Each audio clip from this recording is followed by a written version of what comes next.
जय श्री कृष्णा दोस्तों। आज की मेरी कहानी है जब रानी ने दिया कुत्ते के बच्चे को जन्म। पुराने समय की बात है। महापुर नगर के राजा चंद्रसेन और रानी अदिति अपने न्याय प्रिय और दयालु स्वभाव के लिए प्रसिद्ध थे। उनका राज्य सुखी और समृद्ध था, लेकिन एक कमी थी।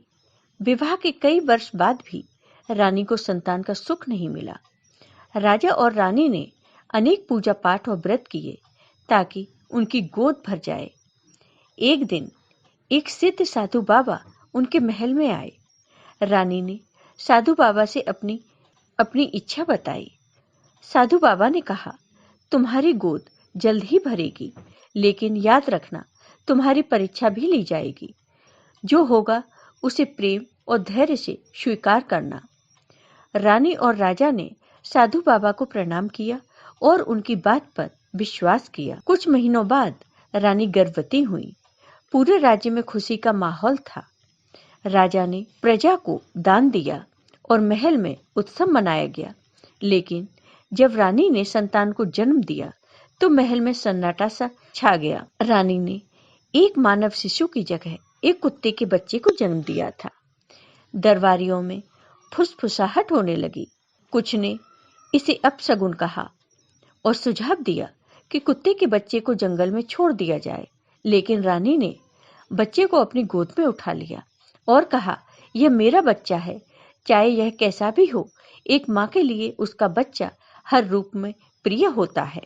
रानी अदिति ने कुत्ते के बच्चे का नाम श्वान रखा और उसे पूरे प्यार से पाला। वह उसे दूध पिलाती, खिलौने देती और मानवीय बच्चों की तरह उसका ख्याल रखती। महल के लोग इसे देखकर हैरान होते, लेकिन रानी का प्रेम देखकर कोई कुछ कहने की हिम्मत नहीं करता था। राजा चंद्रसेन इस घटना से दुखी थे, लेकिन रानी के प्रेम और संकल्प को देखकर उन्होंने भी श्वान को अपने बेटे की तरह स्वीकार कर लिया। बरसों बीत गए और श्वान बड़ा हो गया। वह न केवल एक साधारण कुत्ते से अधिक बुद्धिमान था, बल्कि उसमें अद्भुत शक्तियां भी थीं।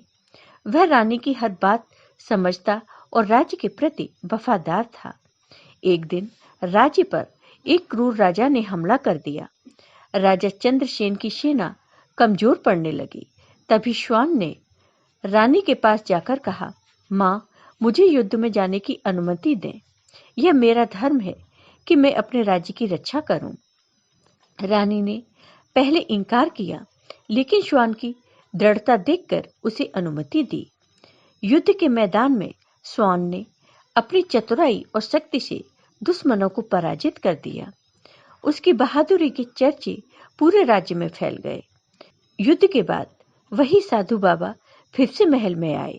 उन्होंने राजा और रानी से कहा, यह कुत्ते का बच्चा साधारण नहीं है, यह स्वयं भगवान भैरव का अवतार था जो तुम्हारी परीक्षा लेने आए थे।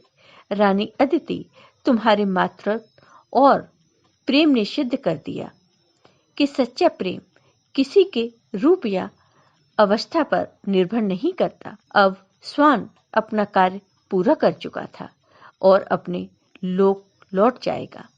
श्वान ने रानी और राजा को प्रणाम किया और प्रकाश में विलीन। तो दोस्तों, कैसी लगी आपको ये कहानी? कमेंट बॉक्स में कमेंट करके जरूर बताइए। साथ ही मेरे वीडियो को ज़्यादा से ज़्यादा शेयर करिए। धन्यवाद दोस्तों।